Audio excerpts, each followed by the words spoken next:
आज हम विभाग बी के 1 से लेकर के 15 क्वेश्चन पूरे एक ही वीडियो में करने वाले हैं। निम्नलिखित प्रश्नों के एक एक वाक्य में उत्तर दीजिए। पहला है, क्रमचय व संचय के बीच का मुख्य अंतर क्या है?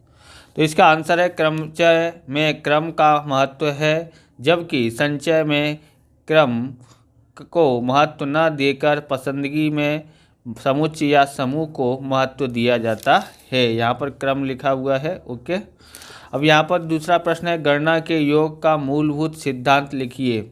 तो यदि किसी एक समूह में m भिन्न वस्तु और दूसरे समूह में n भिन्न वस्तु हो तो दोनों समूह के की कुल वस्तुओं में से किसी एक वस्तु का चयन m + n प्रकार से होगा, उसे गणना का योग का नियम कहते हैं। अगला है, तीसरा क्वेश्चन है, गणना के गुणाकार का मूलभूत सिद्धांत लिखिए। उत्तर है, यदि प्रथम क्रिया n प्रकार से हो, यहाँ n लिखा है, n प्रकार से, और दूसरी क्रिया n प्रकार से हो, तो यहाँ पर लिखा होगा m। ओके, क्या लिखा है? m। तो यदि प्रथम क्रिया m प्रकार से और दूसरी क्रिया n प्रकार से हो सकती हों तो दोनों क्रियाएं एक साथ कुल m गुणा n प्रकार से होंगी। बराबर, एक साथ हो सकती हो, इस प्रकार से करना है।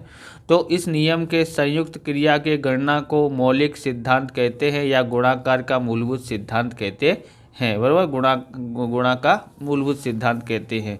चौथा है, प्रचलित संकेतानुसार क्रमचय और संचय के बीच का गाणितिक संबंध लिखिए। तो उत्तर है, क्रमचय NPR और संचय NCR के बीच गाणितिक संबंध NCR = NPR R फैक्टोरियल होता है। पाँचवा है, x + n की घात n में n = 6 लेने पर प्राप्त विस्तार के सहगुणक लिखिए। तो ये सहगुणक है 6C0, क्योंकि अगर n = 6 घात होगा तो हम लोग C0 से चालू करेंगे, 6 से चालू करेंगे और ये एक एक करके बढ़ता जाएगा, यानी 6C0, 6C1, 6C2, 6C3, 6C4, 6C5, 6C6। जितनी घात होगी उतना ही R आ जाना चाहिए, तब रुक जाना। अर्थात कि इनकी कीमत जो होती है 6C1 की होती है 1, 6C0 की कीमत 1, 6C1 की कीमत 6, 6C2 की कीमत 15, 6C3 की कीमत 20, 6C4 की कीमत 15, 6C5 की कीमत 6 आती है, 6 की कीमत 1 आती है। छठा है, x + n कोष्टक की n घात के विस्तार का व्यापक पद लिखो। तो ये व्यापक पद है NCR बराबर x की n - r घात गुणा a की r घात होगा। ओके, क्वेश्चन नंबर 7 देखते हैं। एक ट्रेन के डिब्बे में 3 व्यक्तियों को बैठने हेतु 5 स्थान हैं। 3 व्यक्ति हैं लेकिन स्थान कितने हैं? 5 हैं। तो वे कितने प्रकार से अपने स्थान पर बैठ सकते हैं? तो ध्यान रखना, 5 स्थान में से 3 व्यक्तियों को बैठाना है, मतलब n = 5 और r = 3 है, इस प्रकार से लेना है।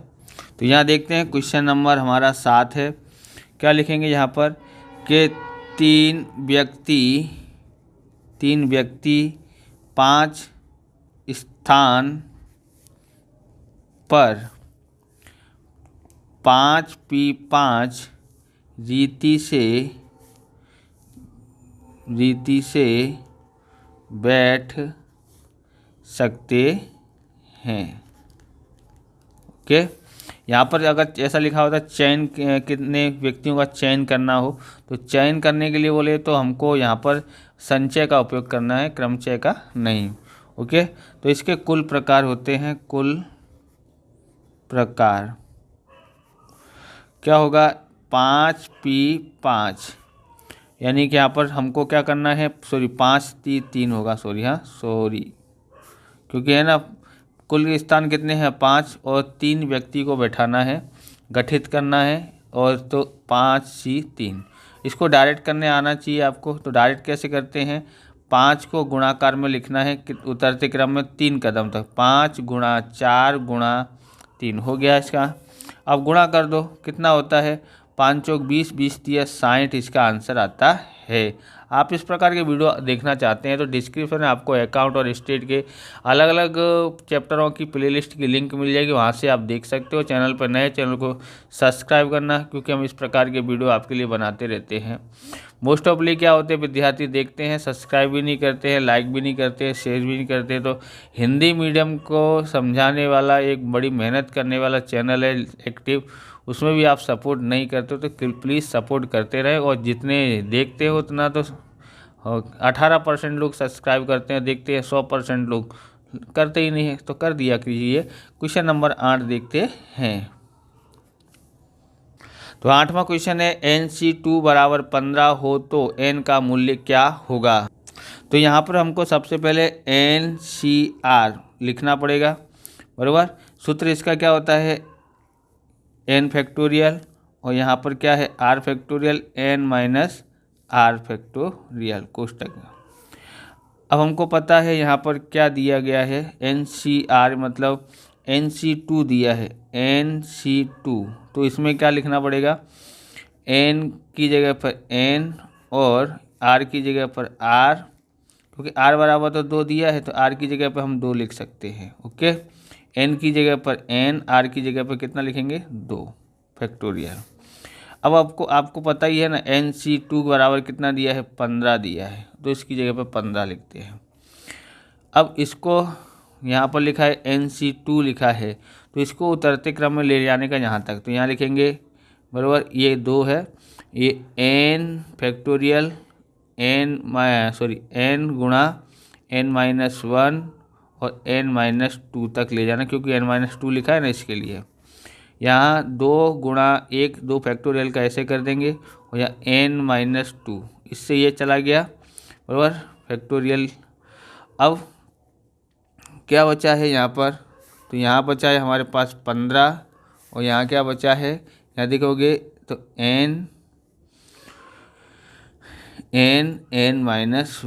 यहाँ 2 1 2, ये 15 है, ये इधर आएगा, गुणा में हो जाएगा, बराबर n-1, 15 दूनी 30 होता है, n-1। यहाँ पर देखो कितने कदम है, 2, तो ऐसी 2 क्रमिक संख्या का लिखना है, गुणा समझना है कि जिसका गुणा 30 आता हो, 2 क्रमिक संख्या। तो ऐसी कौन कौन सी संख्या है, तो 6 पंचे 30 है, कितना है, 6 पंचे 30, n-1, इसलिए हम लोग क्या लिखेंगे, यहाँ पर 6 है, तो यहाँ पर कितना है, n, यानी n बराबर कितना होता है, 6 होता है।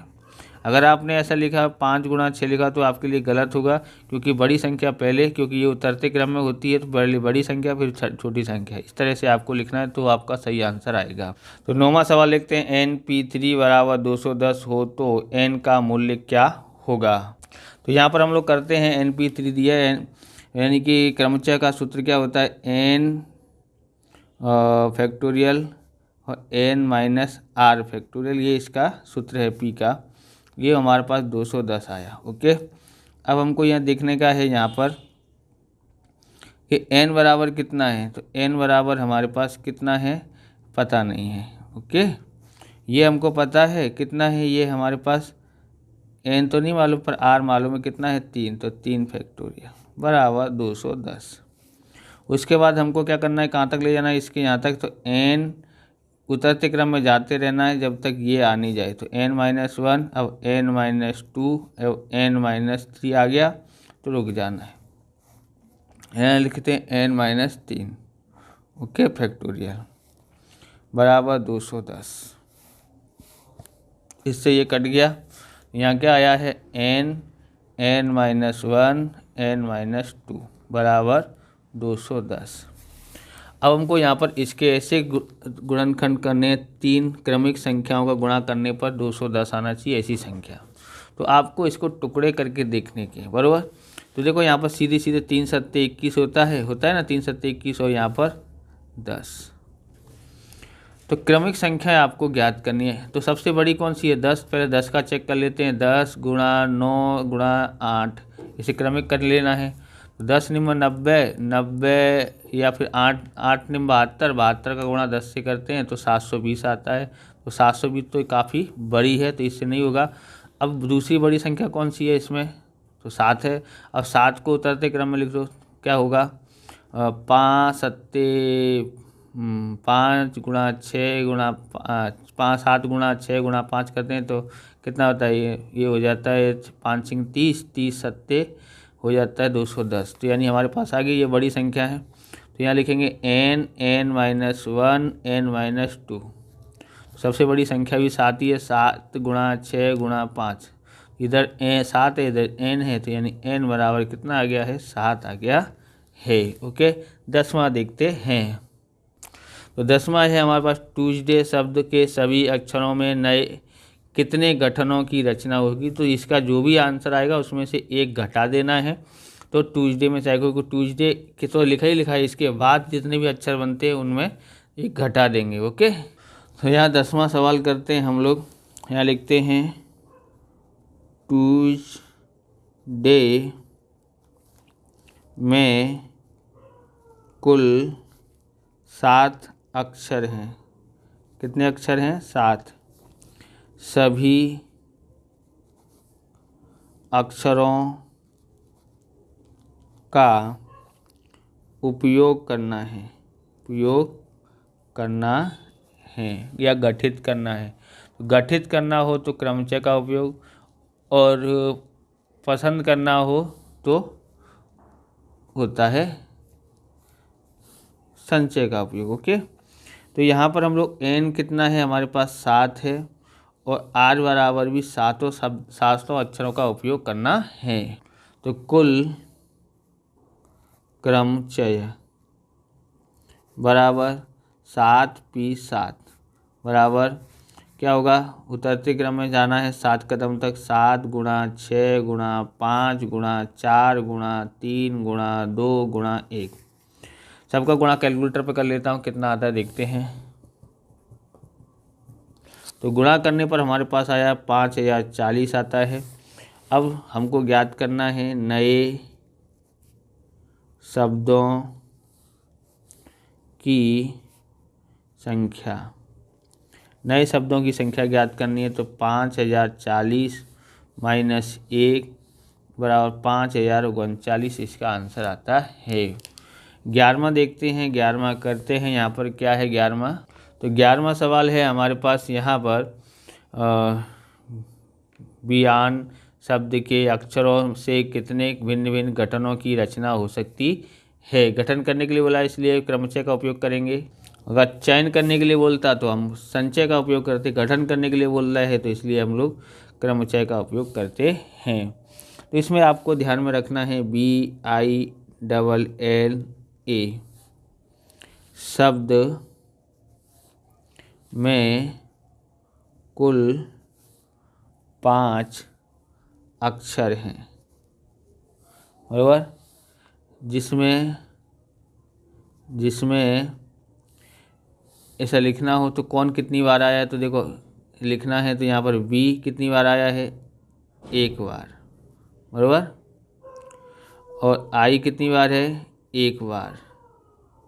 और A कितनी बार है, 2 बार। और N कितनी बार है, तो 1 बार। यहाँ पर कौन कितनी बार है वो ध्यान में रखना है। तो कुल क्रमचय तो यहाँ पर एक सूत्र होता है, जब भी कोई अक्षर दोहरा रहा है, अगर यहाँ पर सब एक एक बार ही अक्षर आते ट्यूसडे जैसे, तो हम लोग डायरेक्ट ज्ञात कर लेते। लेकिन कोई अक्षर अगर डबल बार आ रहा है तो वो उसका सूत्र अलग हो जाता है। क्या हो जाता है, n फैक्टोरियल a फैक्टोरियल गुणा b फैक्टोरियल गुणा c फैक्टोरियल, इस तरह से लिखते हैं। ओके, अगर 4 शब्द हैं, 4 शब्द है तो d फैक्टोरियल, इस तरह से लिखते हैं। आप मतलब इतना समझें, जितने भी अक्षर दिए हैं मतलब उतने ABCD फैक्टोरियल दिया है। यहाँ पर कितने दिए, 1 2 3 4, तो यहाँ पर DB लिख सकते हैं। पर आपको समझना है कि शॉर्टकट में करना हो तो इसको ये सूत्र भी नहीं लिखोगे तो भी चलेगा कि n कितना है, कुल 5 अक्षर है तो 5 फैक्टोरियल। अगर कोई अक्षर 2 या 2 से अधिक बार है तो उसको लिख दो। अब यहाँ पर देखो ऐसे लिखोगे, एक फैक्टोरियल, फिर 1 फैक्टोरियल, बराबर, इस तरह से, फिर 1 फैक्टोरियल, यानी कि B 1 bar, I 1 bar, N 1 बार, ऐसे लिखोगे। और नहीं भी लिखोगे तो भी चलता है, आंसर आ जाता है। ये इसको और इसको लिखते हो तो भी। अब इसको उतरते क्रम में लिखते हैं, 5 गुणा 4 गुणा 3 गुणा 2 गुणा 1। इसको उतरते क्रम में लिखेंगे 2 गुणा 1, बाकी सब में एक ही आने वाला, 1 तक ही जाते हैं। अब देखो इसको करते हैं, ये 2 से ये 2 कट गया, 1 से 1 कट गया, मतलब सब कट गया। 5 गुणा 4 गुणा 3 रह गया, तो क्या होता है 5 चौक 20, 20 तिया 60 आता है। कितना आंसर आता है? 60 आंसर आता है। ओके, अब हम 12वां क्वेश्चन देखते हैं। क्वेश्चन नंबर 12 देखते हैं। 5 अलग अलग पत्रों को 5 कवर में कितने प्रकार से रखा जा सकता है? इसलिए 12वां सवाल अब सॉल्यूशन करते हैं। हम लोग यहाँ पर लिखेंगे 5 भिन्न भिन्न वस्तुओं या पत्रों, ऐसे लिखते हैं, पत्रों को 5 लिफाफे में रखने के कुल प्रकार बराबर 5C5। 5 ही लिफाफे हैं, 5 पत्रों को अलग अलग रखना है, इसलिए 5C5 बराबर कितना होता है? इसका मतलब 5 गुणा 4, जितना R है उतना कदम उतरते हुए जाना है, बराबर। सिर्फ 5 गुणा 4 गुणा 3 गुणा 2 गुणा 1, जिससे यहाँ पर कितना लिखा है 5, तो 5 कदम तक उतरते हुए जाना है। 1 2 3 4 5 हो गया, 1 तक पहुँचना चाहिए। 5 चौक 20, 20 तिया 60, 60 दूनी 120, 120 एकन 120 होता है, तो 120 इसका आंसर आता है। 13वां देखते हैं। तो क्वेश्चन नंबर 13 है NP-R अर्थात क्या? उत्तर है N भिन्न भिन्न वस्तुओं में से R स्थानों पर R वस्तुओं का गठन करना है, अर्थात NP-R। 14वां है x + a की घात n के विस्तार के n+1 पदों का सगुणक लिखिए। सगुणक NC0, NC1, NC2 NCN है। 15वां है यदि NCX बराबर NCY हो तो x और y के संबंध संभव 2 विकल्प लिखिए। तो ये है NCX बराबर NCY में प्रथम विकल्प x + y बराबर n होता है और दूसरा विकल्प होता है x बराबर y होगा। इस प्रकार से ये वीडियो पूरा होता है। अगर आपको हमारा वीडियो अच्छा लगे तो लाइक करें, शेयर करें, कमेंट करें। चैनल पर नए चैनल को सब्सक्राइब करें। मिलते हैं नेक्स्ट वीडियो में। जय हिंद, जय भारत, वंदे मातरम।